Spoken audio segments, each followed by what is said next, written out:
So welcome everybody to the Haldane Board of Education workshop meeting on May 19th, 2026. Today is also the annual district meeting and budget vote, contested election, and so we'll be getting those results later on this evening. I'm calling the meeting to order. Please stand for the pledge. I pledge allegiance to the flag of the United States of America and to the republic for which it stands, one nation, under God, indivisible, with liberty and justice for all. All right. So we're gonna, when did we appoint you? First thing, right? Yes. And I'm gonna do this. Yeah. All right. So our clerk is working the election. So I am going to propose the following resolution. Be it resolved that upon the recommendation of the superintendent of schools, the Board of Education hereby appoints Maggie Valentine, board vice president, to serve as clerk pro tem for this meeting. May we have a motion, please? So moved. Second. All those in favor? Aye. Any opposed? Oh, I should have done that first. All right. All right. President Clements? Here. Trustee Clemenson? Here. Trustee Cupper? Here. And Trustee McNall? Here. And I guess Vice President Valentine is here. Okay. And so may we have the resolution for the approval of the agenda? Be it resolved that upon the recommendation of the superintendent of schools, the Board of Education hereby approves the agenda as written. All those in favor? Aye. Oh, sorry. May we have a motion, please? So moved. Second. All those in favor? Aye. Any opposed? I was looking down and thinking about two things at once. So it's the end of the year. There are a lot of award ceremonies, and last night was the academic award ceremony, which was really delightful. And in the coming days, we have the arts and athletics awards. But I'm actually going to take another opportunity to thank Dr. Duffy, Maggie, with the board support, and Phil Benante for nominating me for the award that I won a couple of weeks ago, which was the Mid-Hudson School Study Council Award for Excellence in Board Service. I was really touched, and it may not come as a surprise to many people, but I have not won many awards in my life. I'm not a big award winner. I think one of my strengths is really to be a team member, sort of working behind the scenes, and it meant a lot to me. But just as much as the award meant to me, I really love the ceremony. And so I'm going to take an opportunity to talk a little bit about the award ceremony. So the ceremony was another reminder of what a big, complex endeavor of public education is. How so many different people give so much of themselves to support it. I think we all know that the public education system isn't perfect and Haldane isn't perfect, but there are so many people working so hard to address all of the issues that we as a society want public education to address and solve. And that being at the award ceremony was a real reminder of that. The district leaders won awards, community volunteers won awards, board members won awards. There were 3 women who had each worked 50 years at their respective school districts. I mean, and then to round it out, there was this big group of teachers who won awards, and they covered the full range of grades and subject. And these were all clearly people who were beloved by their districts and skilled professionals. And I like awards ceremonies because it gives you a chance to see, again, just the breadth of, and the academics award ceremony is another example, but just the breadth of students and people who come together to do this collaborative work in public education. And I love the ceremony, as Dr. Debbie can attest, because I would not shut up afterwards. So, yeah. So anyway, thank you. Yes, thank you. Well deserved. Thank you.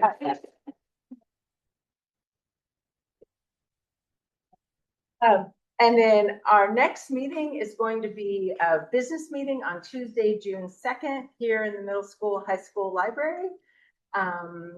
and at our usual time, 7:00. So those are the comments from me. Dr. Duffy? Yes, thank you. So May is a month of celebration here in Haldane. We have just so much to be grateful for and so much to be proud of.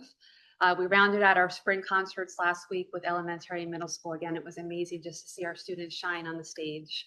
We had academic awards, as Peggy just mentioned last night. Thursday night is the Arts Alliance Awards. And what I shared with the students last night, it'll be similar probably Thursday night. I'm just in awe of how small our community is, but how amazing and each individual student is, the gifts they bring. You could tell last night just the many accomplishments, and that's only the beginning. So we just have so much to be proud of our school community, and it was a wonderful event. And I know Thursday night's event will be just as wonderful. We also have elementary field days this week. So we were able to get in 4th and 5th grade before the heat. And then we were very smart to put a pause on the rest of the week, and we're going to continue them on Thursday, Friday. So we're looking forward to that. And it's a lot of fun to see the kids out just on the turf field playing. And then we have some high school volunteers who are actually running each station. So again, it's just a wonderful way. The kids are so excited to be outside, and this is like learning, but in a different way. I go, yes, go play and play as a team and cooperate and collaborate. So it's been a lot of fun to kind of watch them do that, which has been nice. The district art show. Everyone here had a chance to go visit. Wow, right? So thank you to our teachers, Allison and Angela. Again, I'm in awe, pre-K through 12. All different students were acknowledged. As I was talking with some of the teachers and some of the students, I'm hearing that a lot of their personalities are coming through on their artwork. So if you know a certain child and then you see their diorama or their figurine or their painting, it's really wonderful. Art is it's another way for our students to be able to express themselves. So well done for all of our students and our teachers with the art show. It's been amazing. Elementary kicked off their ABCs this summer, so great fun. I think I saw some cups today and different things going on. So I know our students, I had the chance a couple of weeks ago to sit in on student council as the students were kind of tuning and tweaking the schedule, and it was a lot of fun just to hear their thoughts. So this is a big event at the elementary school, so a fun way to kind of kick off the end of the school year.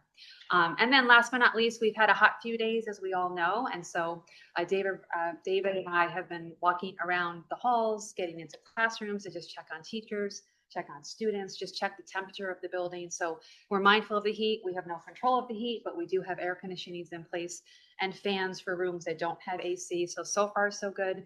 The heat should break hopefully in another day, and then we'll be back to the typical end of the school year with temperature. But so far, so good. And our athletic teams are finishing out strong for the season. Some sports are still playing, so we're looking forward to, in a couple weeks, having the athletic awards event, which is not until the beginning of June. But between now and the end of the school year, there's just so much to celebrate, and we look forward to taking time to do that for each of us.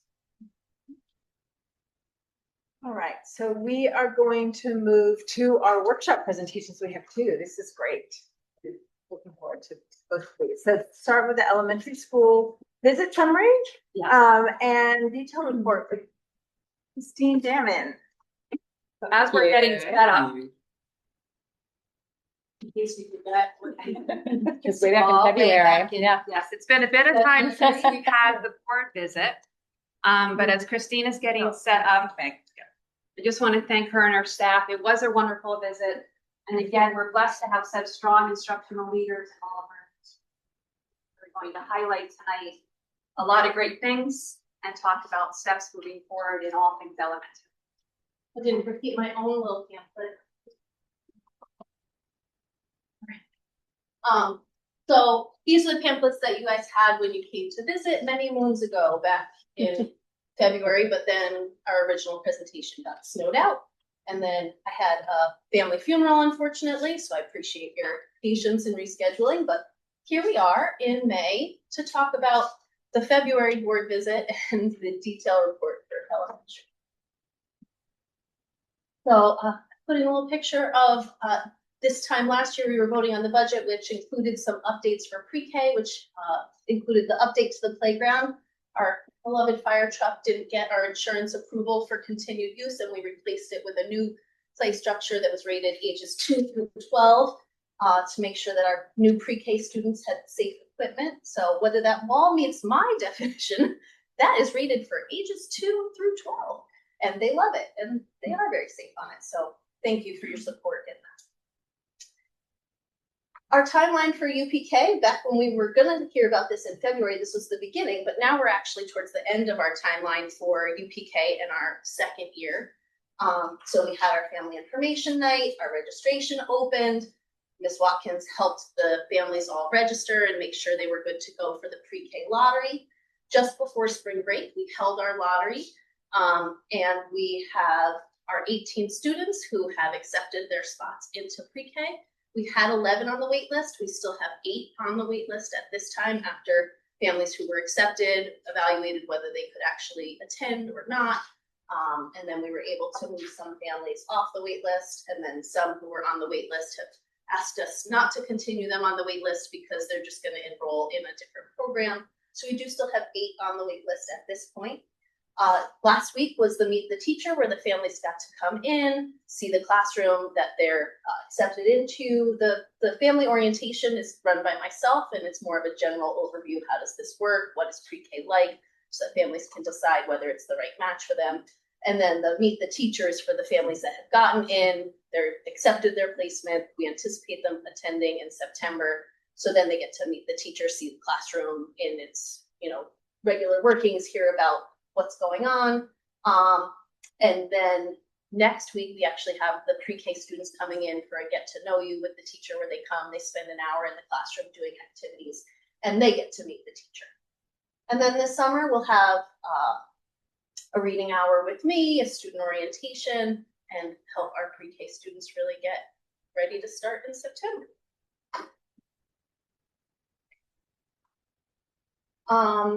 So some of these were things that were coming up. They'll have their screenings for kindergarten. We do the screenings now at this time to help us with class placement with pre-K. We don't need to put them through that right this moment. Those 18 are our 18, and that's the class. We try to balance kindergarten classes a bit so that that information is important earlier than going into the pre-K. We do the pre-K screenings, and they're required by December 1st. We did them in October and November last year to make sure that the kids were settled in, they were comfortable, they had a good understanding of school, and we weren't throwing them into those screenings, day one of school, because for some of our pre-K students, it's their first time in a school environment. So this year we did the screenings. We've used the Brigance Early Screener. We were able to report that to families. We've set up reading buddies with our first graders, which, pre-K is pretty cute, but the first graders reading books to pre-K, it's hard to beat that in cuteness. They've been included in all of our school assemblies and our performances. They got to have a little cameo in the school performance of Nemo in January. The Miss Moeller, our teachers, participating in the reading PDs that we're offering to make sure that we, like Benchmark, has a pre-K component, so we have that. We also have UFly does not have, that's our phonics. They don't have a pre-K component, but being trained in it and knowing those important skills that will be introduced in kindergarten allow her to make sure that she's introducing letters and introducing sounds to them in a way that will prepare them for kindergarten. Barriers that we're hearing from families, because I think that's important for us as a administrative and board to just keep in mind, is some of our families are not able to participate in pre-K because we don't offer transportation. The 5-hour programming and the fact that the day is shorter, so they start at 9 and go till 2. And the fact that after hours care is not available through any of our regular providers is a barrier that then leads families to need to enroll their children in an outside community-based organization. And right now, none of those community-based organizations have agreed to partner with us where we could supplement the cost with the aid that the state gives us and reduce those costs for families. There's a possibility, each year I'm hopeful. We had one center that was interested last year and at the last minute backed out. That happened again this year where they were close and then just their numbers and funding weren't able to make it feasible for them. But if the budget goes through and that funding increases, that's beneficial to us as a school district, but it also may push things over for our community-based organizations where they're able to then make it financially viable for them to offer us some spaces. And what that does is it means we have our 18 spots, but we're actually funded for up to 42 spots. So we could have our 18 here and then offer supplemental aid to families that enroll in outside organizations too. So that would help with the families for which those three things are real difficulties. And, you know, on a personal note, like that's what my child had. Like, you know, I'm here too early and too late for her to have participated in the Beacon pre-K program. So she did community-based program. If she hadn't, I would have just had her enrolled in that same pre-K program, but it would have been all out of my pocket. My older daughter didn't make the lottery, so it's just all out of my pocket. You know, so those are the things that, you know, every family in every school district is working through these same kinds of things. One of the things that we knew going into it that we didn't have, but we had to work through this year, was we didn't have a pre-K report card. And we didn't want the pre-K report card to be, we wanted it to be informative for families and for them to get useful data on their kids, but we also really wanted it to be pre-K. So there's important things there. So our pre-K report card has two sides. It has one side that's the piece that you can see on the left, where it's got some pictures and some social skills and things that kids should be aware of how they're progressing. And so it's developed in a way that parents can show it to their child and talk to them. Oh, sharing is really difficult still. Oh, that is a hard skill. What can we do? And have those conversations with their child. And then the backside has some of those skills that they're working on. How are they doing with their numbers? How are they doing with their letters? And just to make sure that the families have that data on their child. So over the year, we've made sure that as the curriculum is incorporating those important skills, we're adjusting the report card so that it reports that to families in a useful way. With transitions to kindergarten, we've been having data team meetings with our kindergarten teachers, with our PPS department, to make sure these are kids that we now know a lot better than when kids are just regularly transitioning into kindergarten, to make sure that we have good information to give on to the kindergarten teachers as well, and to hold those data team meetings that we have for kindergarten through 5th, creating a way that we can also have that for pre-K. I think that's our last on pre-K. Questions? Last comments, pre-K? I do, and I should probably know the answer to this. That's all right. But what determines that our pre-K program is only 5 hours, and that, which then makes transportation impossible because it wouldn't be customary? So transportation is tricky on two fronts. The state funds a 5-hour program. That's what I thought, yes. You have the option to extend it, but then we still have a district teacher. So you have contractual things of like, all right, how are we getting them an hour lunch when lunch needs to be manned by a teacher according to the regulations for pre-K that are different than school age programs. We also have preps, which need to have the teacher and an aide if our teacher is on their prep. So right now we do it so that we have a special block and we have their lunch that back up together to make sure that we're meeting our contractual requirements for our teachers' lunchtime. And then their dismissal at 2 gives that teacher her prep period at the end of the day. So we could expand it, but it would require some different structures. And then an additional commitment from the district beyond what the state is funding is. The other barrier for transportation is even if our program ran on the same hours as the elementary school, if we at some point get a community-based organization, if we transport kids here, we have to transport them there. And we've opened that, that community-based organization doesn't have to be in Haldane's school district zone. So if we open up transportation at all, you have to open it up 100%. And there's a balance there that when we were considering it, if we got a daycare in Beacon that had slots and was willing to work with us and said, we have 5 seats, we could do that with you. The benefit to families of having a full day program with after school care, but I don't know that we could transport there with the driver and busing and other things that we have going on. So transportation has a few different things that would become barriers.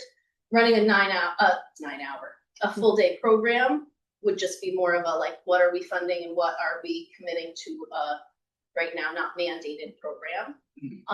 And the after school care has a barrier in that, like, there's the time of it, right? So there's the 2 to 3 gap. But even if the rec was willing to do a program and we figured that out, they can't combine pre-K age kids with school-aged children. So they would have to open a whole separate aftercare program, which most of them are, well, nobody's been willing to do. So we're still hoping to partner with Healthy Kids after school next year. We partnered with them this year, but the enrollment was not sufficient. They only had one child. I wonder enrolled. what happened with that. Yeah. Next year, there seems to be a greater interest, so we're hoping it actually gets off the ground. And it seems likely, based on the families that have reached out to them, that that will be the case. But for them too, they'd have to, if they accept pre-K, like even if we could say they could use the pre-K room and run a program from 2 to 3 in there for after school care, they would need to hire a separate teacher just for pre-K and then run another room for K through 5, which this year we didn't even have enough enrollment in the program to run it overall, much less with 2 staff members. So each of these things has sort of a layered complexity. I have a question. I Yeah. know that it would be largely anecdotal for us since it's a new program, but do you have a sense or just regionally if pre-K programs in schools have led to identifying more students for early intervention? Does it become a pathway for students parents who may not have been aware? I don't know anecdotally. I think the students that have needed a greater level of early intervention came to us with that already identified through the county. But it has given us sort of like a head start on a couple of kids of like, all right, wait, there's something academic there. Is that a learning disability? Is it that they weren't in school? You know, they weren't in a preschool program and this is their first exposure and it's just taking them time. But it's at least given us a greater awareness of like, okay, this child may need, so that they're on our radar for September 1, Right. versus, you know, getting to know them in September and really having good data. Because when we go to the preschools outside of us, like, you know, they collect data and they have reports, but, you know, we don't always we get their anecdotal information and all of that. So this year on those 18 kids, we have really solid full assessment data reports plus observations and things.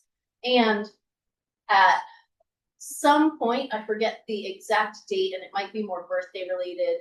Erin might be able to answer the question a little bit later, but at some point their assessments switch over to not being county assessments, but our providers. So for a couple of our kids where we needed more information, we didn't have to then go search for a speech person or, you know, because in the fall, there's still county services, but by March, April, most of them have hit the birthday requirement or the time requirement that then our speech or ROT or our school psychologist can do the assessment, which then is extra beneficial because that person is then going to be the person that if they need that service, they're working with them the next year. So. And we collectively knew the rationale behind the 5-hour program. I had forgotten, so thanks for reminding us. Right, that the 5-hour program allows that class for the teacher to receive her important contractually obligated work times, including that prep time, doing it at the end of the day instead of needing coverage for the day. Right. We have to get another teacher to then do an extra assignment for the middle of the day to give her a prep and be structured into it. Or to structure our lunch, recess, specials in a different way. But we have to really look. I will say, having visited, you know, because it's the first time I've been in that classroom, and it was formerly Mrs. Hawker's classroom, so you know, You were familiar with already the had a room. very intimate relationship with it. But it was really lovely to see them in the school and see how active they were. See, Yeah. it's like already part of the community and Yeah. part of the family. And we had our kindergarten orientations and get to know yous too. So those have happened. So now we're integrating both the children from the internal pre-K plus anybody outside who was at one of the community-based organizations or home. So we had our first one this past week. And then the next one is on the 28th. And that's where we bring all of them together. So that's great too. Right, our literacy work. So, UFly, this is our third year using it in kindergarten.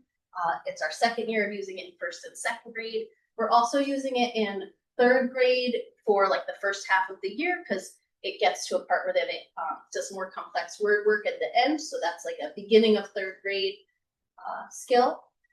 Right now, we're continuing to get excellent results, which Josh had presented to you in the data report, where our kids are making excellent progress and exceeding the recommendations for like how many of your kids should reach this level. We're getting results that are above that. And even for those students who are not, we're getting good data on what's getting in their way and able to set up academic intervention for them and small group intervention with them with their teachers, which is great. We're seeing positive impacts on their reading, their decoding, and their encoding, and we're really happy with the program, its usability for teachers, its impact for students, all that's going really well. We had K through 2 teachers have all gone to a UFly Run professional development this year. They were supposed to have one this spring that they were going to run virtually, and our third grade was going to go, but it didn't occur, so we'll have them go in the fall. For Benchmark, this year has been our familiarity building and knowledge building for our teachers this year. So in the way that we worked out our purchase of materials, we were able to have them send this year's materials to us at no cost because we were committing to a contract in addition, which allowed our teachers to really look at the teacher manuals, look at the materials that were coming for the students, get professional development, have some release time to write units, and then implement those units on I can't think of the word, but they were able to implement them this year to trial them, see what was going on, and make sure that they were really building their knowledge. So that next year, when we're in full implementation, they're starting off day one with a solid foundation of how the program works, where the resources are, where to find everything, and really implemented it. The part of the reason we closed Benchmark, so we were working with the Reading League 2 years ago to make sure that our teachers were up to date on science of reading and have all of those understandings under their belt of which practices we really wanted to continue, which should be eliminated. And a big part of what they discuss is the fact that reading comprehension, which is the pink circle over on the right, comes from both word recognition and language comprehension. So you can have all the decoding you want, but if your knowledge of words and background knowledge isn't there, you're just reading a sentence that doesn't make sense. And Benchmark, it comes with all of this little magazines. Some of them are nonfiction, some of them are fiction. It's like the one that they're reading right there is a fiction one. But it builds units that over K through 5 repeat in genre. So there's, a life science unit. It has slightly different topics, but then there's a history unit. And so the nonfiction readings and the fiction readings that are going along with that really make sure that our kids are getting a solid background knowledge on a wide range of subjects, so that then when they decode a word, they also have the background knowledge to determine what the meaning of that word is, so that we're getting good reading comprehension as the end result. So the teachers are feeling really good about the selection of the resource. They are feeling really comfortable. We're going to have some summer curriculum work hours to support their continued work to just make sure we're in a good spot for September. But we're excited about how the Benchmark with the UFly is producing good work for our children.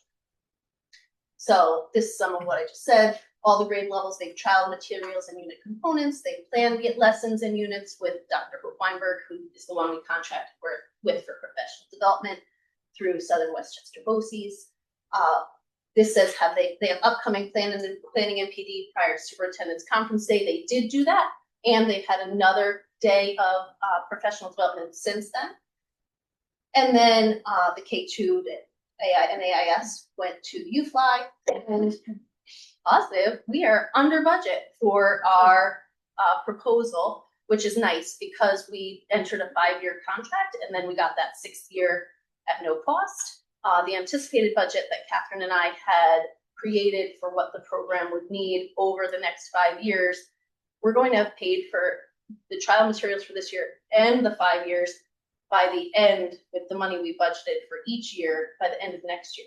And then we will be able to look at what that does and what we can do with it, whether it's other textbooks and resources for maybe there's high school or middle school classes that need that textbook money, or are we reallocating it? But coming in under budget is a nice bonus too, and unanticipated. Any questions? Literacy.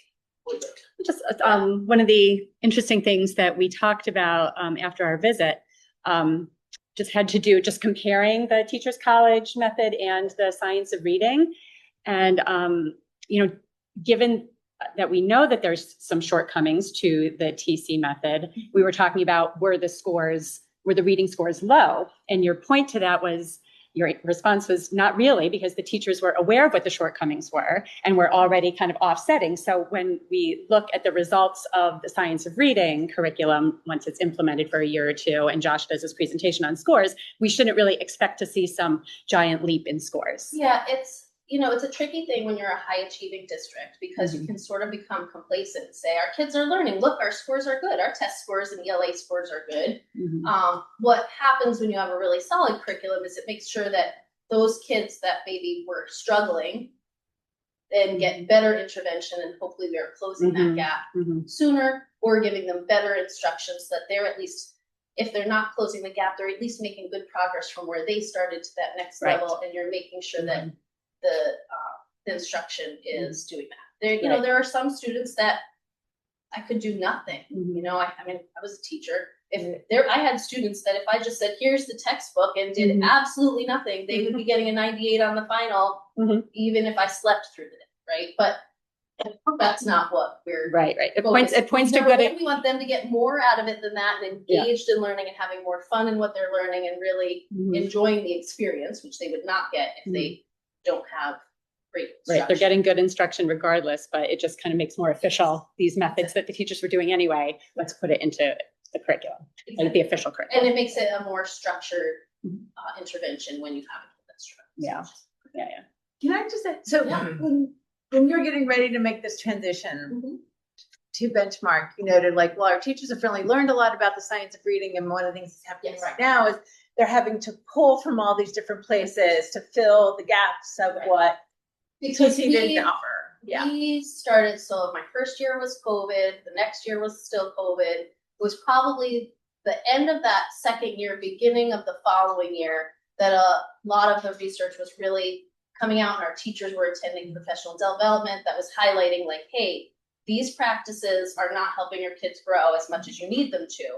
And because we had teachers that were really invested in reading instruction and were going to those professional developments and hearing that, they were bringing it back and doing ASSDs and working with so 3 or 4 would go to the professional development, but they would come back and say, we need to fix this. This is a gap, right?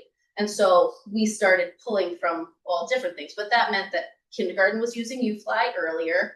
2nd and 3rd were using a different phonics program to make sure that our phonics instruction didn't have the 3Qing and the different things that within phonics instruction were not showing growth. But that meant that then, kindergarten was UFly and somebody else is doing something else. And they're quality programs, but you don't get that common thread and common language. A reading conference is part of the TC curriculum, and just saying, all right, here's independent reading, and then I'm going to confer with you about your book and your work.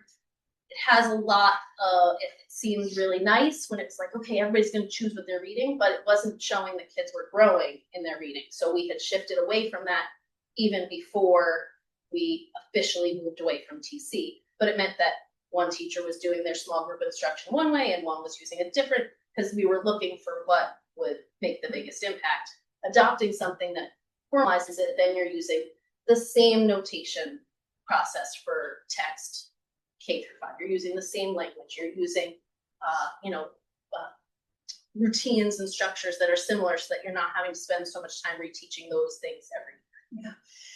Yeah, no, I think that it's interesting, there could be theoretically an argument for making the change, right? And I really appreciated the way that this has happened because teachers have really had the chance to buy in and to not seeing a lot of felt disruption. Yeah. So then my question at this point is, do you still, like, given that there was this readiness for change and there was an intellectual preparedness for making this change, do you think it was still good to I mean, I know what I think the answer might be, but are you still glad you had this sort of like gradual introduction year? I am, because our data was showing that what we were doing was still good for kids, right? If I had felt, or the teachers, if our data was showing like what we're doing is harming children and they're learning to read, we would have said, we need this immediate. Got it. But we had adjusted, it just wasn't easy to pull from all the different sources. The teachers were having to create each unit. Every grade level was spending so much time saying,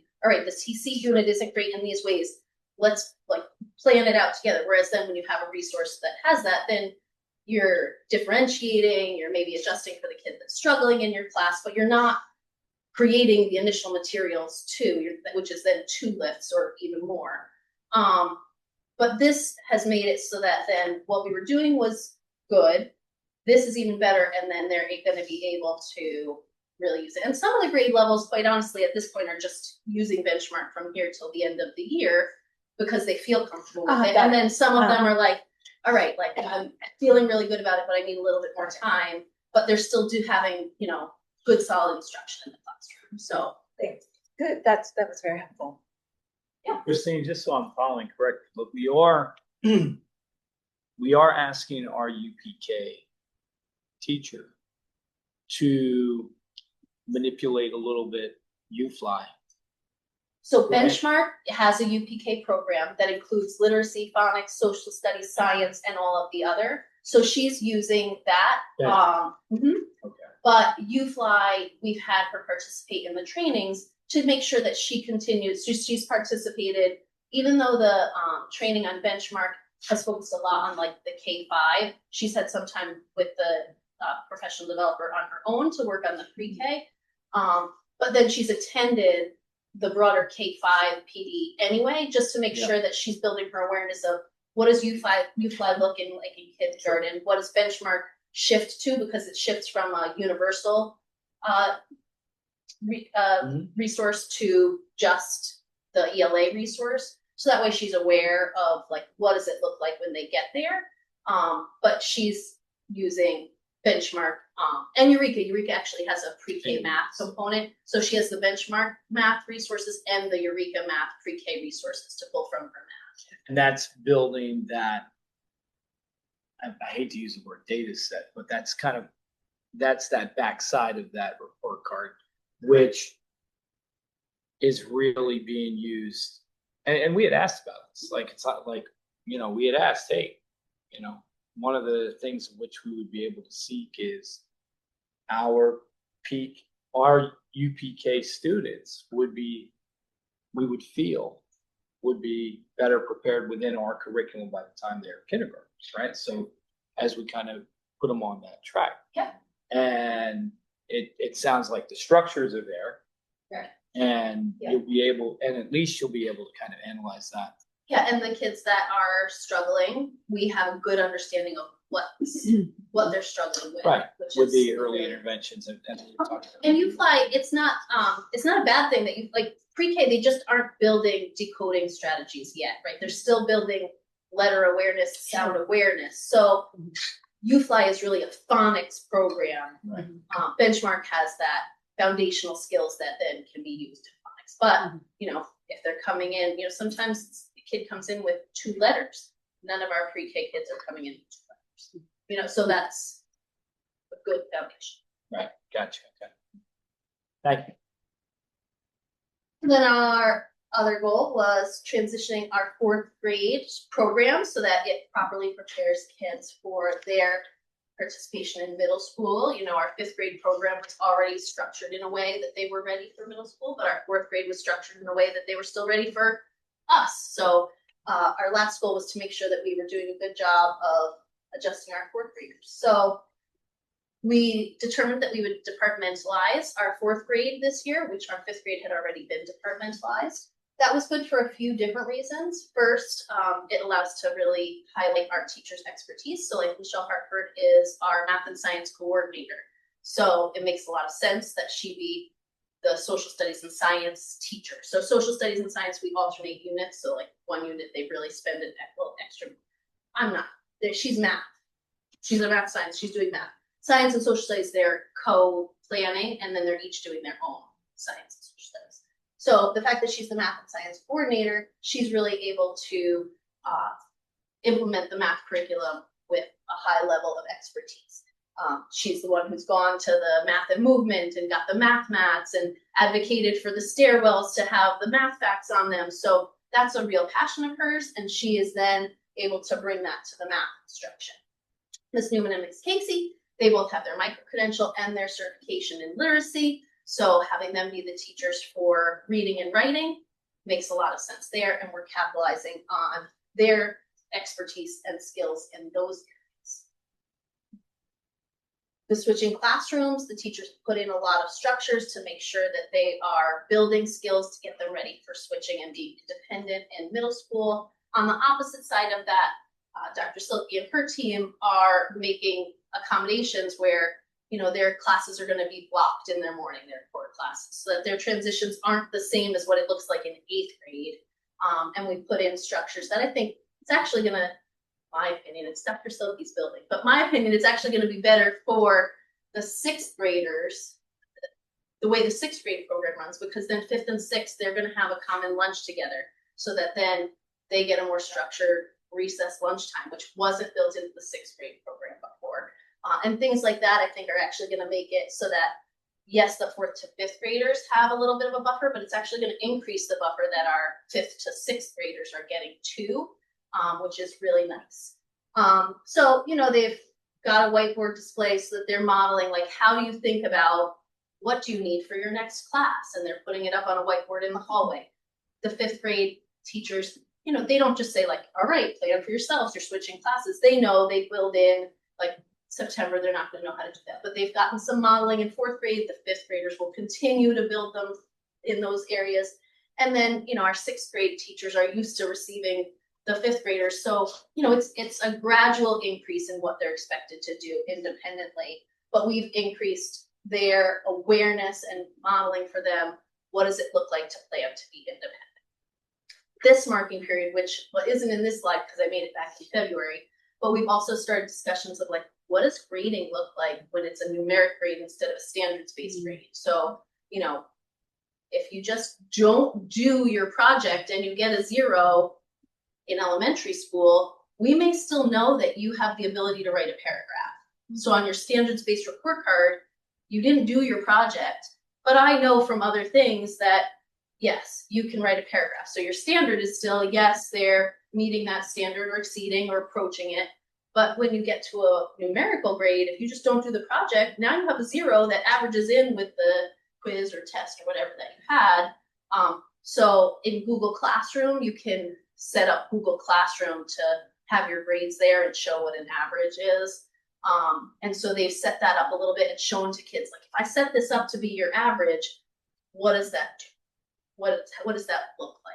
So they're still on a standards-based report card in 4th grade. They're still, that's how we're assessing them. But we've shown them some models and talked to them about like, all right, if this was different, what did that look like? And how does it, so this is not a full shot when they get to end of first quarter in 5th grade.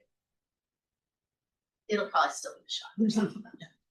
You need to repeat things multiple times, but that's also where, sorry, Dr. Silke, but, you know, with my own, sometimes they have to get a 70 on their report card and then learn that, you know, I can only harass my daughter to do a project so many times. And then sometimes you just have to get the 0 and then see what happens.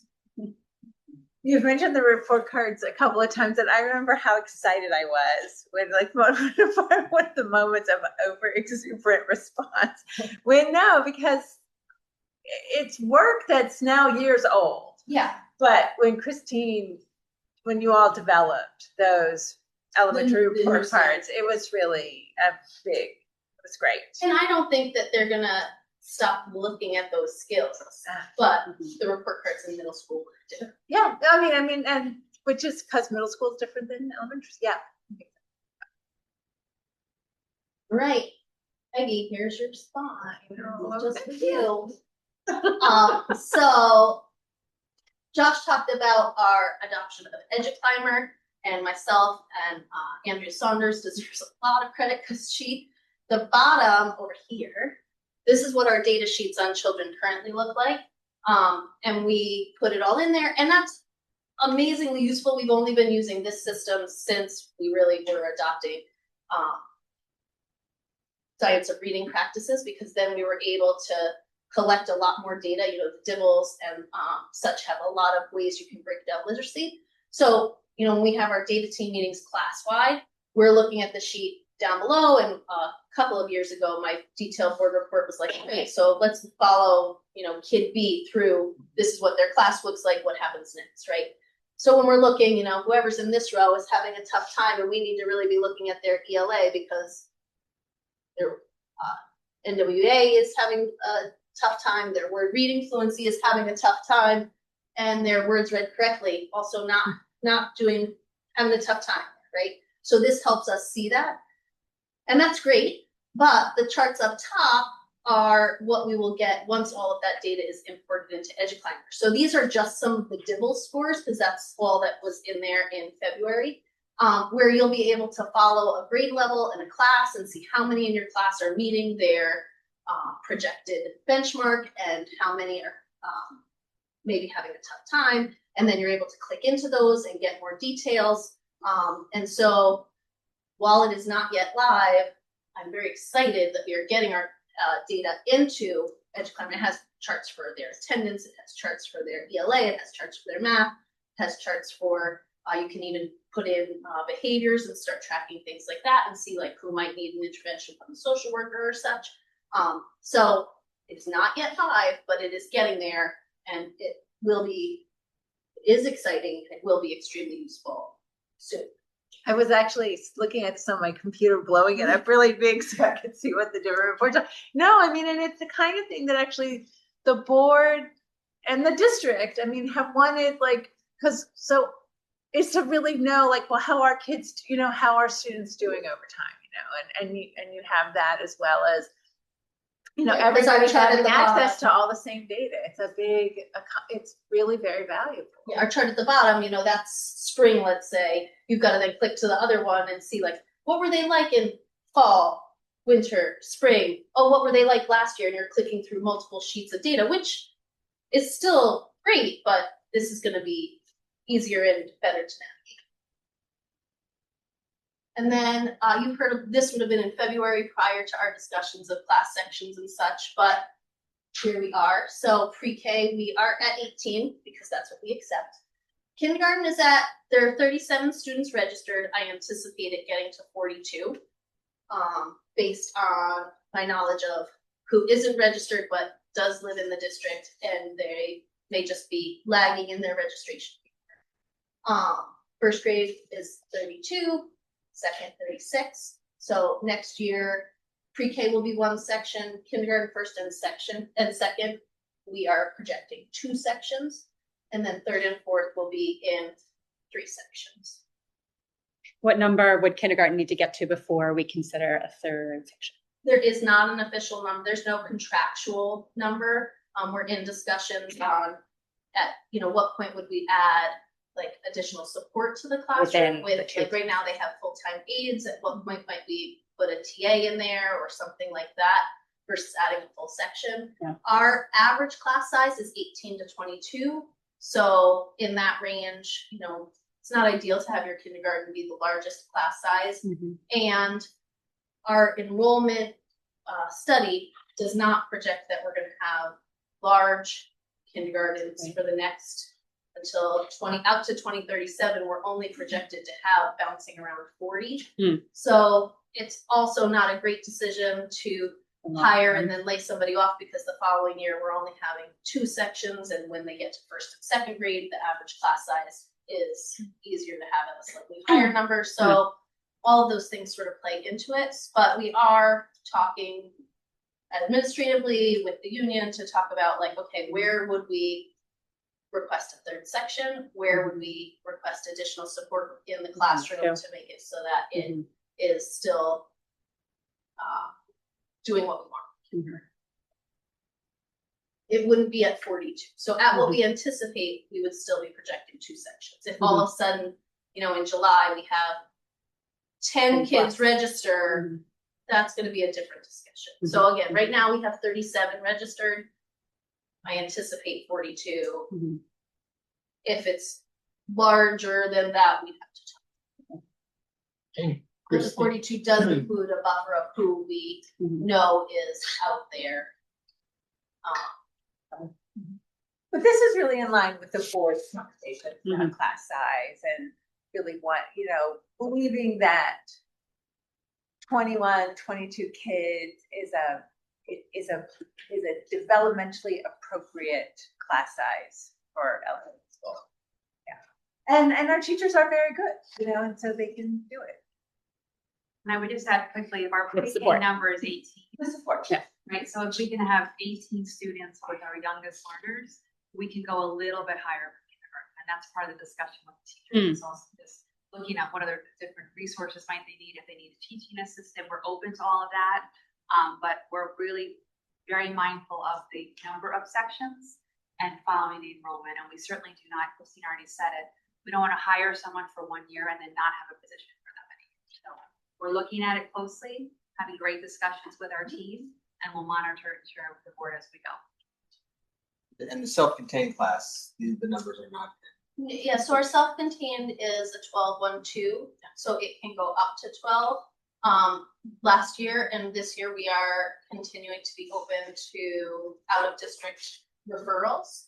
So like this year, we've had students in from Garrison, we've had students in from Wappingers, we've gotten referrals from Croton and somewhere else that I can't remember that we have evaluated and considered.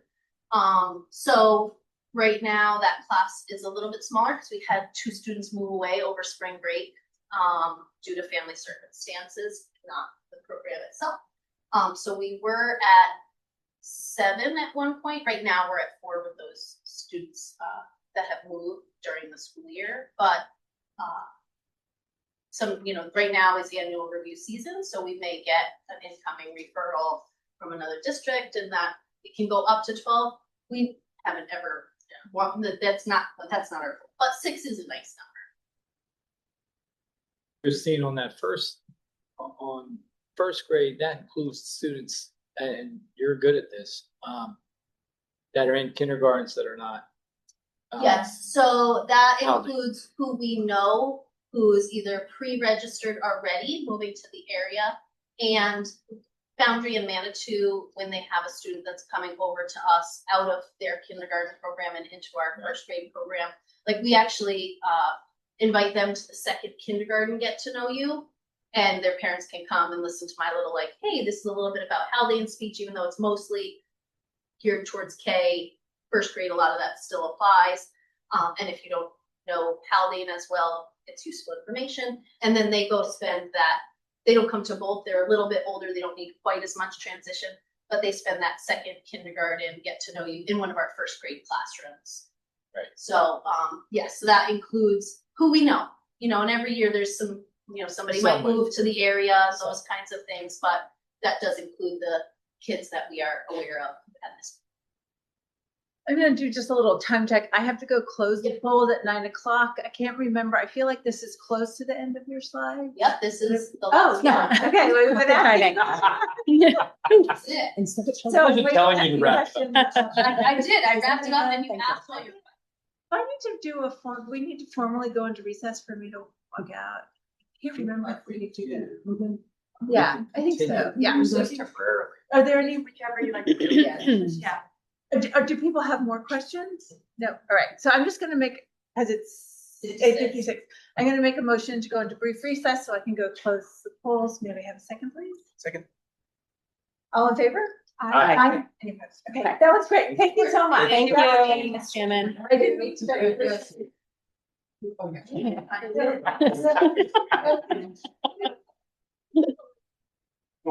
Timing was perfect. Thank you. All those in favor?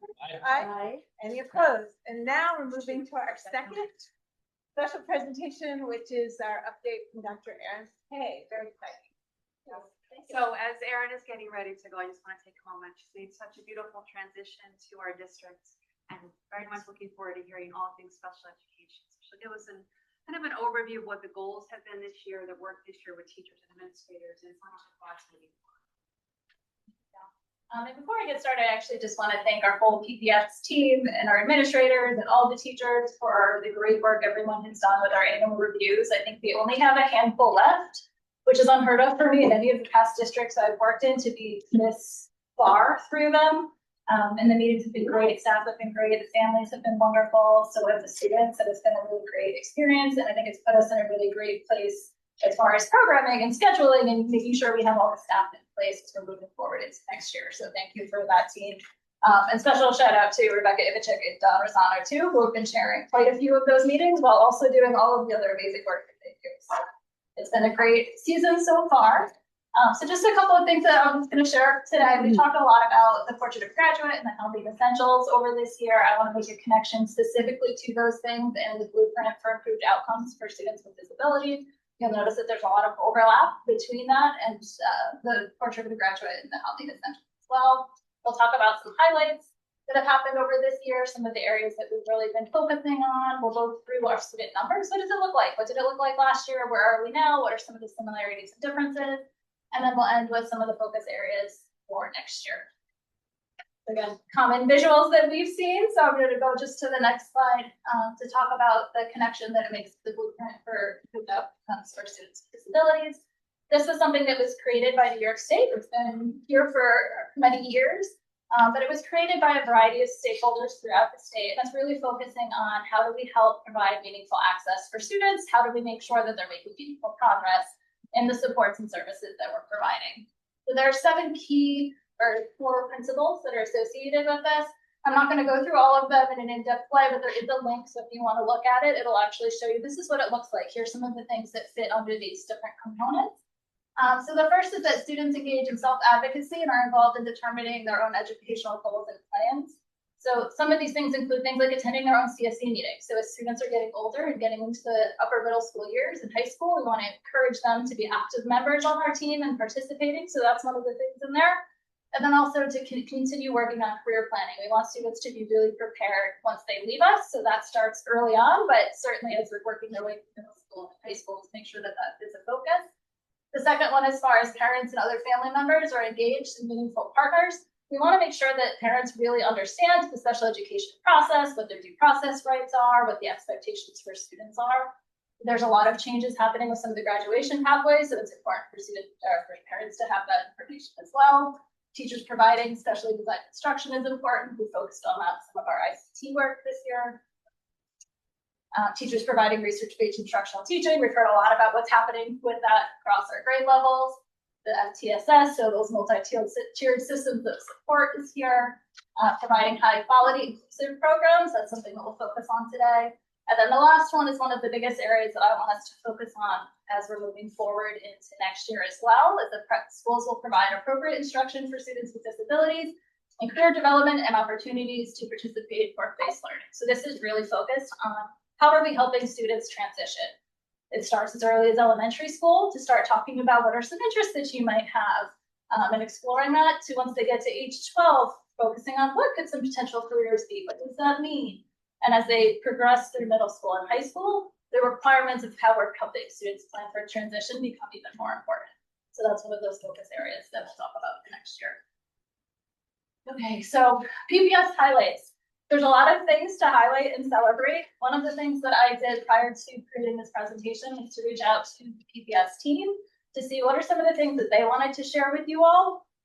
So I think we had a pretty great representation. What somehow ended up upside down, but there's a couple. So I'll start first with the SEL for kindergartners.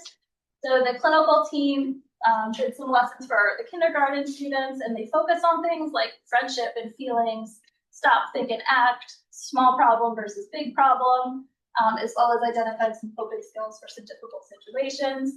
That team also has a third grade recess game club. So sometimes students may not be comfortable going outside of recess. So they provided a game club where students could feel safer and supported and be able to still have some fun and make some friends along the way. The next one was the mental health awareness. So the clinical team put together activities that were printed and mailed home and that families and students could then work on together to focus on mental health. The other mental health PD was one that Rebecca Ivichik did at the secondary level, where she was focusing on student warning signs. So they went over things like facts, which is feelings, actions, changes, threats, and situations. ACEs, which you might have heard of, which are adverse childhood experiences, and protective factors. So providing staff with some of those signs to be able to look for to support children that might be struggling.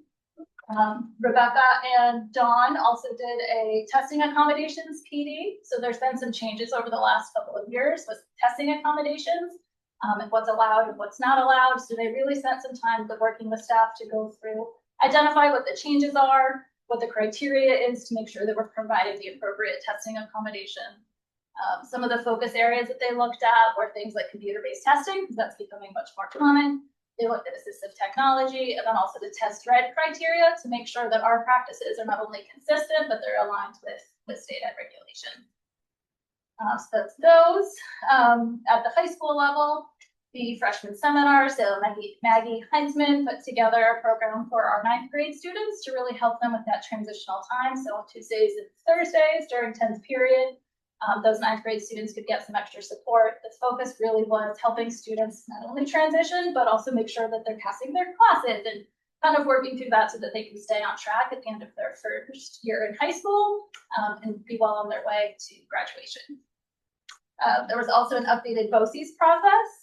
And so some of those things we really aimed at the 10th grade students to give them more access and information and more exposure to what BOCES might offer. So there was a 10th grade vocational push-in lessons that were provided. There was a field trip so that students could go and visit and see the different BOCES programs. There was a BOCES application session to give students more information. The counselors met with students one-on-one to be able to share more information. And then there was also meetings with the counselors and students who had IEPs to be able to work through what does this mean and how do we write our applications and what programs really are the best for you. And they shared with me that this current year we had 18 students that were enrolled in the BOCES program, and next year there's 29, and all of those 29 got the first choice. So that's a great number to show the impact that that's had. And then the last one was the co-occurring disorders, and I know that Julia and her team has talked a lot about that, but it was really an important thing that Scott Mandy and the PE teachers did, where all the students were at the high school were exposed to what are co-occurring disorders, why are they important, and how can it really impact students of this age? So those are just some of the highlights, but again, a lot of great work that the teams are doing.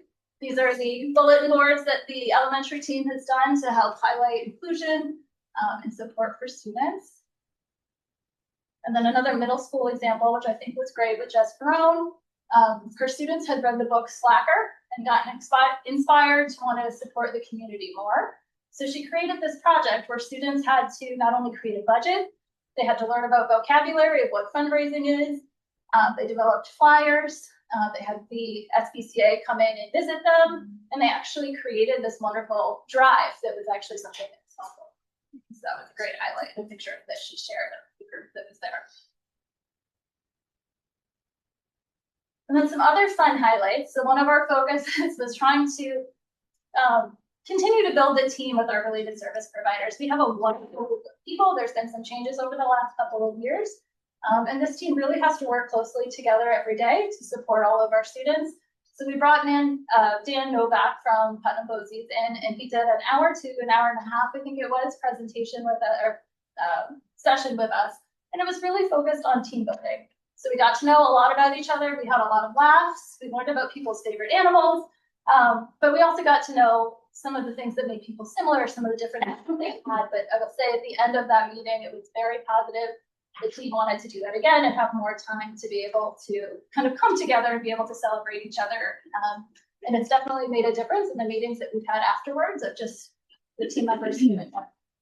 So it was definitely a highlight that we'd like to continue as we're moving forward.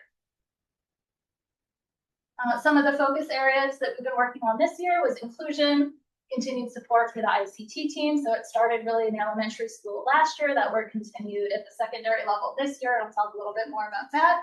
The MTSS development, so Christine mentioned some of that today. There's been a lot of work with the SST teams across the district. Also identifying different building levels, supports, and referrals. So I'll say that Haldane has a tremendous amount of building level supports. It's not as common to see what they have here in other places. So I think the teams are really doing a wonderful job, but we've continued to build on that. And what do those supports look like? We've talked about some of the things for building levels with screeners. What happens if there's a student who has an IEP but might still be struggling in another area? What does that mean? And how do we kind of move forward with providing them support? We've done some work with the E&L teachers about language proficiency teams. How are we doing bilingual evaluation? Those pieces in connection to that as well. Oh, can you go back for a second? Do you remember what SST stands for? Student support teams. Team, okay. And so the GNR consultant came back, and I'll go into a little bit more of what they've done, but there's been kind of two areas that they were focusing on. One was the co-teaching and collaboration, and then the other was child plant barrier-free lesson planning and instruction. So the consultant came back and did a training on superintendent conference day for all the secondary teachers. I think something, again, incredible here about Haldane is it was all of the teachers participated. It wasn't just special education teachers or the teachers that happened to be co-teaching that year, but it was provided for all the teachers, knowing that as things change and student needs change, at any given time, teachers might be co-teaching together. So we wanted to make sure that all teachers kind of received that same message. So after that, they came back and did some fall and winter visits. The feedback was great. So she met with each team after. She'd go into the classroom, do an observation, meet with the team after, ask them to give some reflections. She'd give them some suggestions, and then she would provide them with tools to help expand their practice even further. And I'll share for the winter visit specifically. It unfortunately didn't happen at the high school with Regents exams and all the snow days and the cancellations and all of those pieces, but she was able to make it on the day with the middle school, and Marianne and I actually met with her, and she was so impressed that she actually asked if we could become a model school that they would be able to send people to look at how are they utilizing station teaching and parallel teaching in the classroom. So that was definitely an exciting thing and a great thing for the work that our teachers have really been doing. Well, and that's a huge accomplishment over the past few years, because when we had our special education audit a handful of years ago, there was a real recognition of how the district was, what was a positive recognition of how the district was engaged in integrated co-teaching, but that there was definitely room for improvement, right? And so, and that's not a lot of years, right? It was a very short to go from that being a real area of improvement to having, some professional learning experts want the district to be a model for this is a real, kudos to the, And she shared that it was in every single class. It wasn't just that there was one or two classrooms that were doing some great things. It was every classroom she went into, they were utilizing either the station teaching model or the parallel teaching model, which are the two we went most often. And they were doing it very well. They were creative and they were doing some really great things, and kids were responding really well to it. Karen, is it,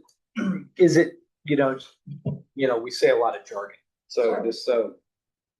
and we get it, but is this the result that Peggy mentioned and the recommendation for the middle school to be an exemplar model? Is that because the UDL is being properly deployed in an ICT group? Is that basically what we're talking about? I think that's a big piece of it. So I think the consultant did a great job when working with teachers to make frequent connections back to UDL, so that was a big focus area as they were planning.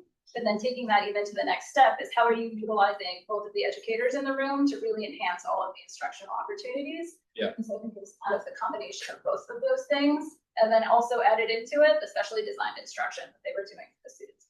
That's great. So all three of those pieces came together in a nice way. Yeah, that's awesome. That's hard. It is a very difficult group. These are all words that we drop, as expectations of which we put on teachers. It's much easier said than actually done. Practice. So that's great. And then in the May time, she actually created a roadmap for co-teaching practices. So she created a variety of documents for each of the teams based on all of the information she collected during her previous visits so that we can continue this work moving forward into next year. She created some planning models and tools that teachers can be able to utilize even when they don't necessarily have the same kind of planning time. So she created some really thoughtful things that we'll be using for the staff moving forward.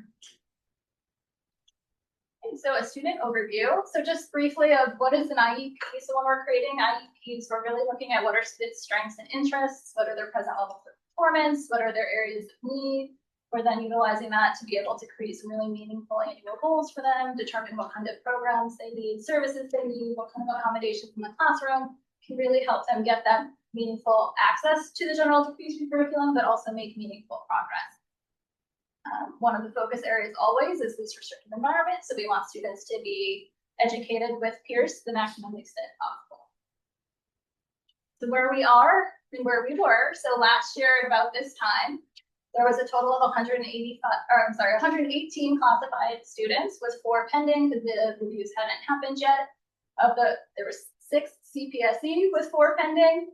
And then it breaks down where that 118 comes from. So there were 88 students within the Haldane School District. There were 2 students that were at a PNW BOCES program. There were 6 that were either at another out-of-district placement and or the bridge program at Garrison. And then we had 5 students that were privately placed by their parents. And then the number on the bottom, there were 17 students that were coming from other districts that are attending a school because they are parentally placed here in Cold Spring. And so the reason that number is here is because as the district of location, we provide a lot of those services and supports and evaluations and CSE meetings. And that number had doubled from the previous year. Now you can see on the other side of that, the number is up to 19. So we currently have 19 students that are parentally placed from other districts here in Cold Spring, but not in Haldane. This year, the numbers are pretty similar. So they've gone up slightly, but not that significantly. So there's the 121, we still have 8 pending. So those are initial referrals that are out there. There's 9 for the CPSE with 1 pending. So I know that was a question of, are we seeing an increase now in CPSE with students with IEPs? And I think that we are, and I think we're going to continue to do that. And there's a couple of reasons for that. One, I think it's been very difficult to find early intervention service providers as well as the preschool service providers. So I think that's the piece. You've had kids that maybe didn't have supports and services to the extent that they might have needed them that are now coming into preschool. And also just with the higher number of kids that are actually attending preschool, I think we're going to start to see that more and you're going to get more of those referrals because you have educators that are having students in front of them and noticing if there's additional supports that they need. A question, the 17 and 19 number, does that include students like entering Haldane as high school student from Garrison? Is it, or is this all outside of district? Yes, this is all the outside of district. So there may be students from Pleasant Valley or Beacon that are attending a private school here in the region. So looking at the initial eligibility referrals that we've had, and it's breaking it down just so you can see there were 6 for the CPSE last year. There's 5 this year. Haldane students, there was an increase from 12 to 19. Parentally placed were pretty similar, although I will say the note for parentally placed last year out of the 7, 6 were classified. This year, only 3 of the 6 were classified, so there's a little bit of a shift there. Some of the shifts that you'll see in the numbers for that too, we also here in Haldane had 7 students that were declassified this year. So they met their IEP goals, they made a lot of progress and no longer required special education supports, which is a celebration that they were doing some great. But all of those things impact the numbers that you're seeing. And then just for the section 504 form, so there's state regulations from the Rehabilitation Act. I included some of them here for you. A couple of the things I wanted to highlight was, unlike an IEP, which is really focusing on providing specially designed instruction, a 504 is really looking at providing access to the environment for students. So that's kind of the distinguishing difference between the two. This is, again, the words that come directly from the federal mandate. And I highlighted the bottom piece is the limitation must impact educational access. So just because a student might have a disability, that doesn't necessarily mean that they would qualify to have a 504 if it's not impacting them being able to access the building and their educational environment. And here's our numbers for 504. So elementary school, middle school, and high school. Elementary school numbers are pretty similar. There's a slight dip in the middle school versus the high school. Doing a deeper dive, some of those students might have gone up to the high school, so that could be a slight shift in them. But I think across the state, and probably in a greater area than that, you're seeing an increase in 504 because of the shift, and there's more needs of mental health. There's more identification as far as students with anxiety or depression or other sorts of learning needs that we might not have seen in the past. So I think while we're seeing the increase here, it's pretty consistent with what's happening in other areas. The continuum of services that we offer. So Haldane is a small district, and yet we have a variety of services across the continuum that we're providing. So some of these pieces are just in a general education class. You might have some students that are only receiving related services. So that's something like speech or OT or PT. You have some students that might be having a consultant teacher. So that's a teacher that might be working with a small group of students directly, or it might be an indirect model. And so what that means is that there's a teacher that's really working with other teachers to support a couple of students, to help them modify or accommodate different lessons or inform instruction. ICT, again, the special education teacher and general education teacher in the classroom, up to 12 students with IEPs. Here, those numbers are nowhere near that high. I think there was maybe one grade, I want to say it was maybe the elementary school that got to maybe 7 or 8, but the numbers here are still pretty low for our ICT ratios. Resource room is another one, so you have to have a minimum of 3 hours. It's a ratio of 5 to 1, can be combined with the consultant teacher services. I think we see this more often at the middle school and high school. So you might have a student that's in resource room, but not every day. And so they might then have an indirect consultant teacher that's supporting them for some of the other parts of their day. There's 2 special class programs. So you have the 15-1 special class, which can have up to 15 students. Again, we're nowhere near the 15 students. I think 7 or 8 is probably where we typically are at most. And the areas that they're offered can change. So the elementary school, it's typically English and math. The secondary level, it's really dependent on needs. So next year at high school, for example, we'll have a special class for English, social studies, and math, but not for science. The middle school depends on the grade level, but it really shifts each year depending on the needs of the students. Then we have our special class with the 12-1-2, which had this year been the K2 program. Next year, it's going to be shifting to a 1st to 3rd grade program, just because of the needs of the students that we're seeing and the number of referrals that we've had. And then the other piece is that we have some students that are in out-of-district placements and other therapeutic programs. So we have a pretty wide continuum of services, and it's going to be very similar this year as it is next year as well. So, but beyond integrated co-teach, I thought you also had push-in. We have push-in services, or so you have minimum 3 hours with big pull-out services, but we also have. Do we not have teachers doing kind of push-in, so we're not taking a child out of the room? So for ICT, that's what that is. So the students are all within the classroom together with both of the teachers. The resource room is the pull-out resource room. So I'm just saying, so the way in which you frame, like it's your word choice. You know what I'm saying? So when you say, well, we have pull-out, but you also want to reiterate the fact that we have a lot of push-in services. So I would say the great number of services here are following the ICT model. You have the higher number of students in that model, meaning they are in a general education classroom. You have students with IEPs and students without IEPs. The pull-out model is really specifically for the special class. And in that model, it's only 4 students with IEPs, and same thing for the resource room. But the great majority of students here are more on the ICT programming. Our staff, just a visual here for you, we have the same amount of staff that we have this year that we're going to be having next year. There's no reductions, there's no increases. Aides and TAs, we're still finalizing some of those pieces as we're finalizing IEPs in case there's additional students that might need support. And then as far as some of the budget slides, so these are the last few years of what was budgeted and then what the actual expenses are. So it's pretty similar as far as the increases. They're not, as far as the ratio of increase. I think part of the reason that you'll see budgeted is always higher because we have to account that there might be other needs that come up throughout the year. We might have a student that needs something different, that we might need assistive technology, we might need resources, we might need out-of-district placement. So being able to have that budgeted for is important, but we've stayed under the budget amount, which is great.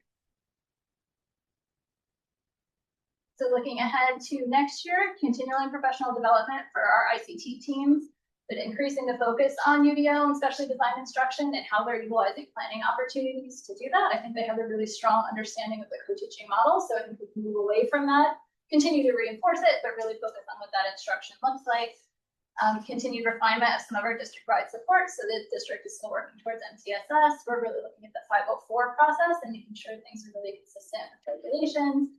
Our evaluation process, we've spent some time talking about bilingual evaluations and what that means and what the language proficiency team. So all of that work will continue for next year. I mentioned earlier for the transition in the IEP. So really connecting all of those pieces together, helping get students really involved in that transition process and make sure that all of our teams are on board with the most recent updates as far as what we're required to do, but also the other things that we can really add in to make the experience meaningful for students so that they're ready and prepared as they ready to leave us after their careers here.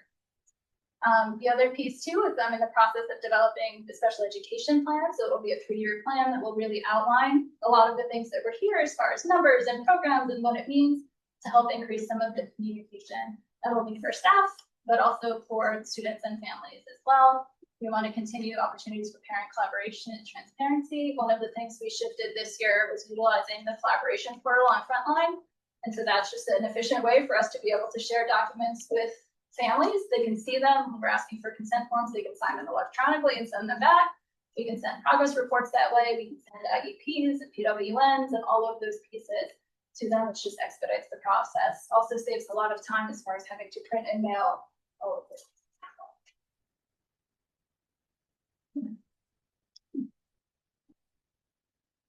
I have a couple of questions.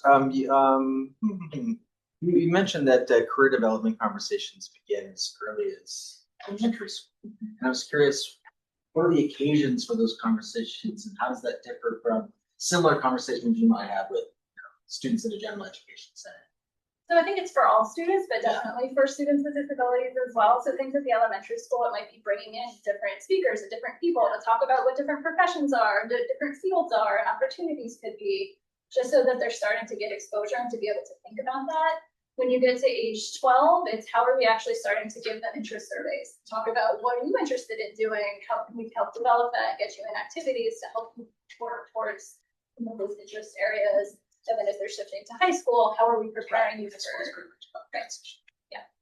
And then I think as recently as last year, we continued to share services or at least swap services with Garrison. Is that something we're continuing to do? Yes, yeah. Yeah. So we still support the Garrison preschool supports. We have our special class here, the 1212. Garrison has theirs as well. One of the things that we're working on with them is to look at the gaps with the ages. So ours was initially K2, theirs was 3, 5, and then theirs has shifted because of ages and needs too. So that's something that we're looking at how do we continue that partnership. With And that it still includes like Kevin is still doing so we do have providing yes, services over yeah, there. some So related share that. services. Yeah, are still shared. We're supporting some of the ESY programs with them when they might have 1 or 2 students that might need a related service that we might use.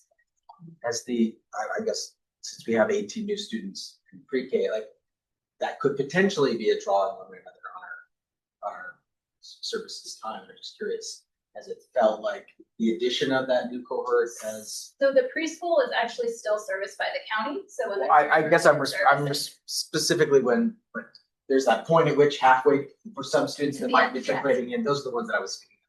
For those, it's really for the evaluation pieces, not the services itself. So typically, students that are in the CPSE are going to continue working with a related service provider. There are things once you get to a certain age, you can look at some of those pieces, but the consistency is what most families will go with.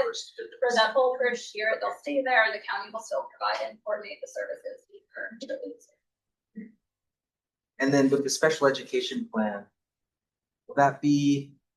I'm curious about the audit that we did a couple of years ago, and sort of like our strategic plans. A certain amount of time elapses, or our enrollment study, like the things we still refer to as, are they really active? Are they still relevant? Do they still tell the truth, I guess, about moving forward? Can we use them as predictive measures, let's say? Do you feel like your special education plan will take that audit into consideration, or Yeah, absolutely. the experience over the past year? Or I think all of the above, right? So the things that were identified in the audit were things like how are we supporting our ICT teams? How are we working with UDL? How are we supporting MTSS? Are just things that the district is in general is working on. So now we're really making attention to, what does it mean for special education? Some of the shifts might be changes in process or some of those pieces of how we're doing things maybe slightly differently, but the big focus areas are very much still appropriate. And the last question was, you had mentioned, I know you did that kind of team building day, but for the related services staff, did that include paraprofessionals? Like, are they part of that conversation, or are they integrated in one way or another into the team? So they are integrated in other ways for different Yeah. PD. That one specifically was speech, OT, PT, PT wasn't there, OT, PT, OT speech, school counselors, the ENL providers, the psychologists, and the social workers. One of the tough pieces with superintendent conference days is there's a lot happening. So there was other trainings that were being done with the A's and TAs that absolutely, including them and special education teachers. It's a big team. So this one was really focused specifically on our related service providers. But they're definitely a part of that group. Thank you. It's been a dramatic increase in the number of kids enrolled in the BOCES program over the last couple of years. And I'll say, having a couple kids in high school, I've noticed a marked difference in just the outreach. It feels a lot broader, a lot more general. Getting an email, there's a special meeting, there's a visit, there's another session, like with my current sophomore versus my daughter who's older. So I was just wondering, what was the rationale behind that? Like the reasoning for kind of reaching a broader audience? Is it just because the opportunities are there? I'd love to hear a little bit more about that. Yeah, I think the opportunities are there. They're great skills. There's been a lot of changes with, a few years ago when the CDOS commencement credential used to previously be only for students with IEPs. Now it's for all students. So it's how are we expanding this, because it is such a valuable resource to prepare students with these types of skills. And I think we're just seeing in larger amounts kids that are interested and wanting to do that. And they're providing some really great resources that kids can leave high school with a trade and have that experience, and they can see this is opening up a lot of doors. So it's just more like one-on-one conversations with the kids about like, here's an opportunity that, as opposed to, doing like almost like kind of cherry picking the kids to consider these programs. It seems like it's a lot broader outreach, that more of these programs are appealing to a broader range of kids. And I think across the state, it helped a lot of students reach graduation pathways that they wouldn't have had before. So sometimes the 4+1 is difficult, because sometimes retaking Bridget's exams just is not something that everybody is great at doing, but being able to use the CDOT commencement credential is one of the ways to help get to that requirement, I think, opened up a lot of doors. I think it's great more kids are taking advantage of it. There's such good programming. Two questions. You just mentioned the CDOS credential. Great opportunity for students. Not an exact. How many of our students got a CDOS? Now, Julie, do you know that one? I don't think not many of them needed the CDOS for graduation. I think there's more students that got a CDOS that wasn't a 4+1. Gotcha. So they may have already had 5 or 7 and gotten a +1 with a CDOS. So I don't know that anybody needed it for graduation, but definitely students received. Sure, and helps. And it's a process that helps, which is great. It's a great opportunity. Sure. The freshman seminar that you highlighted, found that interesting. You ran through that just a little bit, but it looked like it was some type of meeting during 10th period, Yes. Yep. a couple days a week. So it's Tuesdays and Thursdays. Julie, it started in January. Yeah, it's like a tier 2 MTSS service through the guidance. So And it's really that's focused on attended well, or it's meant for certain students. It's meant for a certain amount of students. And So- what's the need? Yeah. Is it like more behavioral, social, emotional stuff, or is it? I think it's really for kids that might have been struggling with the transition to high school and what the expectations of high school are. And sometimes then grade classwork and those things can become overwhelming. So it was an additional way to provide additional support to help students kind of navigate that change in expectations, ensure that they're working towards passing the classes. So if students might have been struggling, to give them just that additional designated support, so it's really much a tier two support for kids that needed that extra. Gotcha. And so, well, because the district spends a good amount of energy on a very good program. Well, basically, 10 period is a really great opportunity for our students, right? So 10 periods, and it's a significant investment by our staff. And just kind of highlighting the importance of the different opportunities for students, and hopefully that because they don't have to go to 10th period, correct? And yet we provide this incredible opportunity. So it's really about how, it's not just the providing, right? But just making sure that it's sticking. If we're willing to throw a bunch of stuff at a wall, we got to figure out what's sticking and what's not, right? Great, thank you so much. Thank you.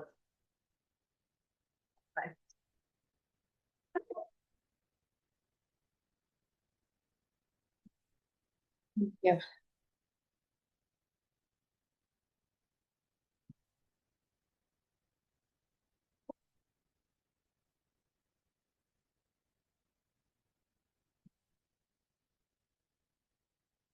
All right. Oh, great. Excellent. So now we're at our first opportunity for communication from the public. The Haldane Board of Education desires and values input from the entire school community. The first public comment session is reserved for comments on special presentations and active agenda items. For those who wish to address the board, we'd ask you to sign in and state your name for the record. Though I don't think we have sign-in sheets, and we'll have to make one. We'd ask you to keep your remarks to 3 minutes and to avoid disparaging remarks or discussion of district personnel. Although the board does not engage in dialogue during the open comment session, please know that we're listening, and that one of the reasons why we ask you to leave your contact information is so that Dr. Duffy or myself can follow up with you quickly.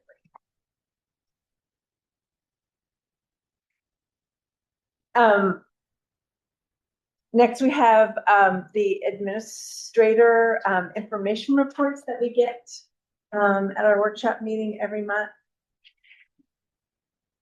And I'll start by just acknowledging one thing I think we talk about a lot. The end of the year is so busy with so many different award ceremonies and special events. And Dave Robertine's report speaks to all the work that the facilities team is doing this time of year, and it's really greatly appreciated. And also, I was really excited to read about all the middle school events. It sounded so fun, really. And the idea of them wanting to have an entire middle school event to the Renegades, like everybody go together, I thought that was very dear, really nice. And I love Leia's reports, which sometimes I feel like I need to go Google exactly what I'm transitioning to, just the type of the program, but it's, I don't know, modernizing and making it easier for systems. I appreciate reading that. So thank you for those. And the work on the tech plan that's going to that's a big deal. All the important things with infrastructure and the idea of how technology can support a transition to portrait of a graduate, right? In terms of it opening various pathways and how one might be able to take advantage of, right? That is an affordance of technology is to provide different pathways. So yeah. Okay. All right, so we're going to move into our consent agendas. First, we have consent agenda minutes for the May 5th and the May 12th special meeting. May we have a motion, please? So moved. Second. All those in favor? Aye. Any opposed? Next is consent agenda financial. May we have a motion, please? So moved. Second. All those in favor? Aye. Any opposed? Next is consent agenda personnel. May we have a motion, please? So moved. Second. I actually just want to note here, it's a time of year when we have returning students coming back into the district, and many of them signing on to be per diem substitute teachers, teaching assistant, grade instructors. It's always exciting to see the names of former students sort of joining the ranks of Haldane, but this, I just wanted to. All those in favor? Aye. Any opposed? So next is the only item in our unfinished business is the second reading and adoption of the policy 7513, medication and personal care items. So this for the first time at our last meeting. Any new thoughts people have about this? The main thing is that the nurse's office will have a nebulizer for the whole school, right? Yeah, to access. That's kind of the main change. Right. So, but may we have the recommended action, please? Be it resolved that upon the recommendation of the superintendent of schools, the Board of Education hereby adopts policy 7513, medication and personal care items as attached. May we have a motion, please? So moved. Second. All those in favor? Aye. Any opposed? Next, moving into new business. Maggie, am I going too fast? Not at all. The CSE, CPSE recommendations, may we have the recommended action, please? Be it resolved that upon the recommendation of the superintendent of schools, the Board of Education hereby approves the recommendations of the committees on special education and preschool special education as presented.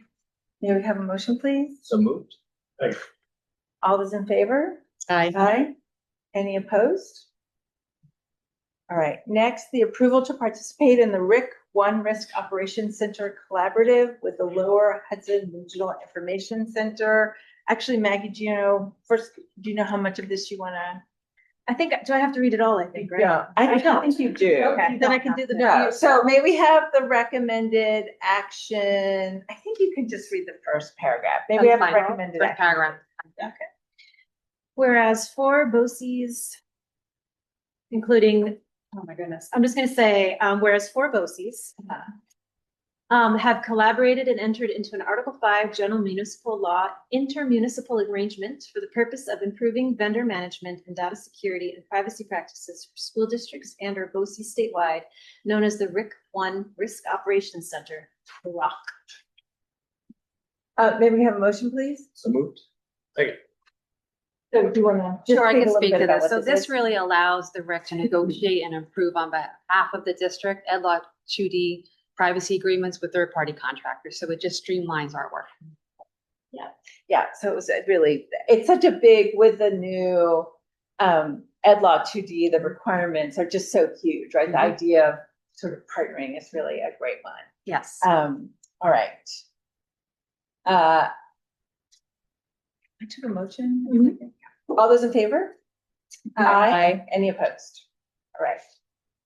So now discussion for the August board meeting date. So I'll let. Yeah, please. So we have to set the tax levy on August 18th, and I do have most of the board members' vacation schedules in front of me, but we were hoping to try to select a time tonight.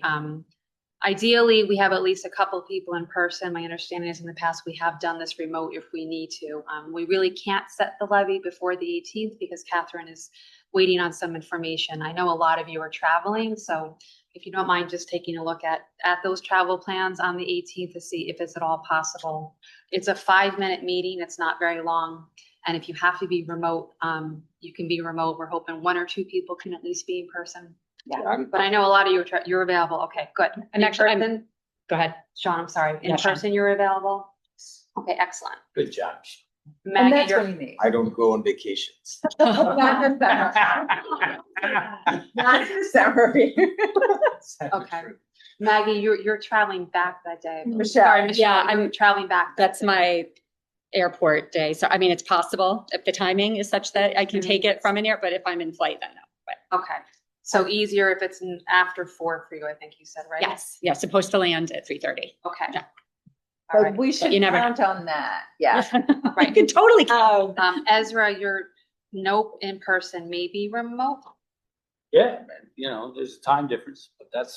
Oh, you're not even in the Sicily? that's great. Sicily, 6 hours, yeah. But that's 2 a.m. more, that's more reliable than Michelle, even if you. Someone has not used Wi-Fi in Oh, a small town. I must not. Oh, okay. I got you. Okay. Okay, We'll We'll let think you about the know time. ahead of Okay. time. and Maggie, you're also I'm traveling, not here, but I can be available. but later in the day, you think? It doesn't matter. It doesn't matter. Doesn't matter, 3 hours earlier. Okay, and then we'll have a new board member to also ask, so.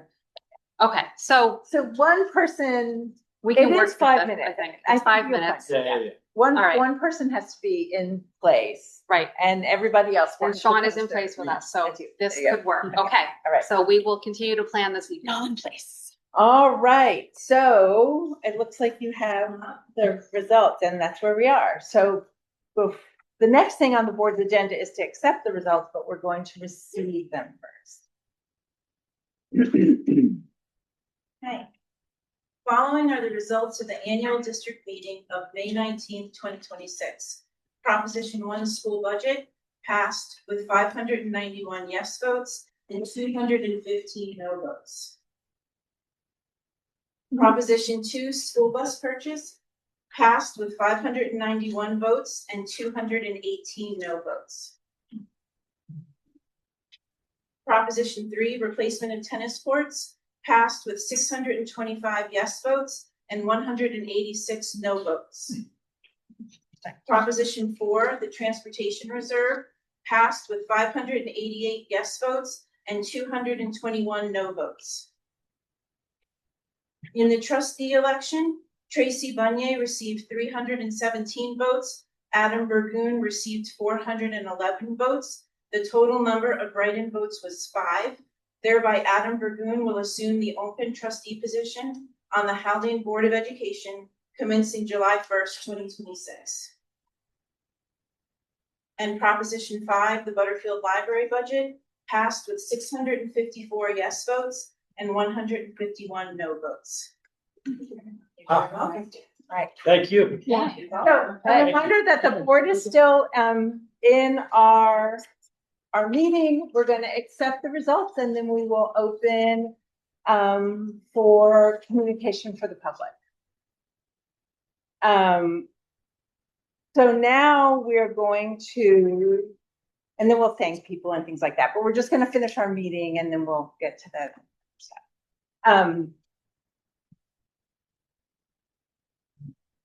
So now we're going to accept accept the results.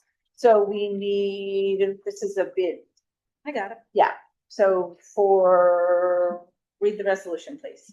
Be it resolved that upon the recommendation of the superintendent of schools, the Board of Education hereby accepts the results of the annual district meeting budget vote, trustee vote for Tuesday, May 19th, 2026. And then I read each of the propositions, right? Proposition 1 passed, the school budget passed with 591 votes. Proposition 2, the school bus purchase passed with 591 votes. Proposition 3, replacement of tennis courts, passed with 625 votes. These are yes votes. Proposition 4, the transportation reserve, passed with 588 yes votes. Adam Burgoon won the Haldane Board of Education trustee seat with 411 votes.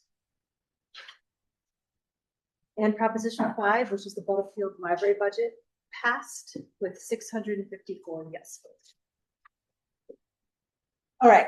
I don't think we need to have any conversation at this point. All right. So all those in favor? Aye. Any opposed? All right. Communication from the public. Second. Yes. Yeah. We know you. Yeah. I saved it for this moment, so I'm John Hudson. I want to do a couple things. I want to thank people who ran. Thank you for stepping forward. Haldane and Cold Spring runs on volunteers, and there are any number of ways to be involved. And we want to continue to be involved because I think Maggie and I used to say it was the same 20 people who ended up cycling through volunteers spots. So both of you, thank you for stepping forward. Secondly, the great I had a great time on the board because of the people I got to work with. So I want to thank the board members who are currently, and especially Peggy. So thank you.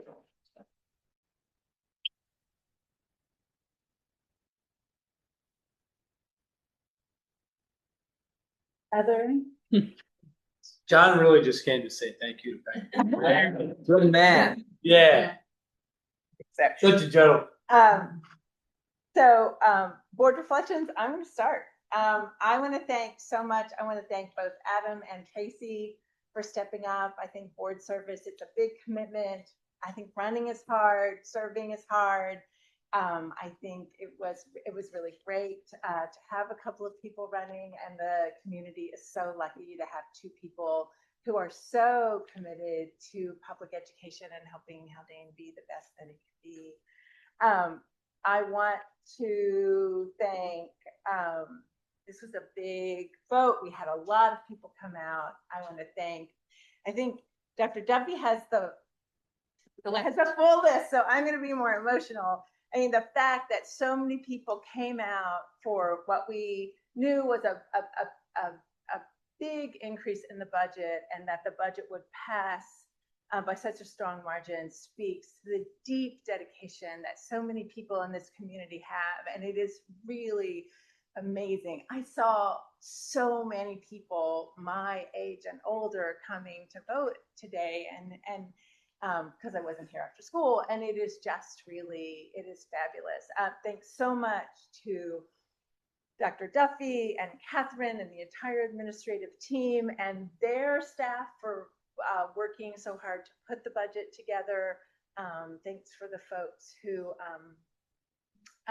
run the election, but really this is, I'm moved by the turnout of the community for the budget. So yeah, all right. So that's other board reflections about. Well, I Dr. Duffy's? Echo John. Obviously, we'll have time to thank you, and we'll continue to thank you. You're not done yet. No, So, Still got you for a couple. but I feel done after today. of course, I just Finally quitting. But just to also say to both Tracy and Adam, I know when I ran too many years ago, I had the privilege of running and feeling really confident that the other individual who may have also won would have done a wonderful job. And you sleep really well at night knowing that the people that raised their hands are people that you have confidence in. So, but thank you both. And, we will see each other again sometime very soon. So thank you very much. And then also, thanks to Dr. Duffy and thanks to the community. This is not only is it a strong margin, but it's also a good showing that folks. It really is. So it's good to know that folks were engaged, they were listening, and they chose to participate however they chose. Yeah, huge thank you to the community. This really speaks to the value that the citizens of this community place on public education. And just want to thank everybody for coming out to vote, and thank you both candidates for running, both super strong candidates with really awesome skill sets and knowledge. And Tracy, there's obviously going to be so many ways for you to participate. People will be seeking you out, and thank you both. I just want to thank the community. Obviously, this is a lot for people to do. And it is, I mean, what a great place to call home, a place that is so consistently behind public education. And that is, that's a huge value for this community. Thank you to Adam and Tracy for running, to working with Adam and Tracy. Thank you so much for everything you continually do for this community. And it's just, it's really impressive. You're almost like, you almost don't have words to show, it's not just the capital project initially, but this was such a showing, not really just of the capital project, but of our staff, our faculty, our children, right? People understood, I think, really well what was at stake in this vote, and the community by and large supported. So that's that's really impressive. So thank you to them. And whose ever idea it was to have the art show the same day as the vote. Really good. Really gets a gold star for that one. Megan and I were talking about that. It wasn't my idea, but that was brilliant. And I just wanted to say, you know, I feel so grateful to live in a community that prioritizes public education. And I give a lot of thanks to Dr. Duffy for, you know, going to different sectors, if you will, of the community, including last week. Catherine and I went to the senior center, and that was sort of open range, open target, but it was good. And just, you know, hopefully we'll continue that, you know, having dialogues with different groups of people as well, because they have a different sentiment and a different situation, and just, you know, hearing what they have to say. They were tough, but, you know, just kind of keeping that in mind moving forward. I think we'll be good. Thanks. Okay, so I have prepared remarks because I don't want to forget anything. But I first want to start by just thanking the community. So grateful. I knew a year ago when I was interviewing to come here, this was the right place to be. And just seeing how our goal throughout this entire process was to be transparent and listen to all feedback and stakeholders, and still have a fiscally responsible budget go out to the community, knowing that our tax levy was going to be impacted because of the capital project. So I knew it was a heavy lift, and I was holding space for whatever the results were going to be tonight. But I am so excited that everything passed. I just have to say that. All right, now my thank yous. So first to Adam and Tracy, like, it's not easy, as you both know, when you're putting in for this, and we heard volunteer work is volunteer work. And so while we only have one seat available, I know, Tracy, you will find ways to continue to work with us, and we can seek you out as well. So thank you. And Adam, welcome aboard. We're gonna have a fun ride together as we all get to know each other, you know, here on the board. So thank you, first of all, to all those who worked on the vote. So let's give a round of applause to Catherine, because she's the only one in the audience right now. Is Mr. Jamin still here? He's over there. Yes, let's give Mr. Jamin a nice round. Megan Shield is still downstairs, and also Trisha Janjulis is also downstairs, and maybe she went home, but thank you to both of them as well. Leah for help with the tech setup, all of our custodians, all the work that they did, my amazing administrative team for just ongoing conversation about the budget vote, and now to our community. Really just on behalf of the district, I want to say a very deep thank you to our community.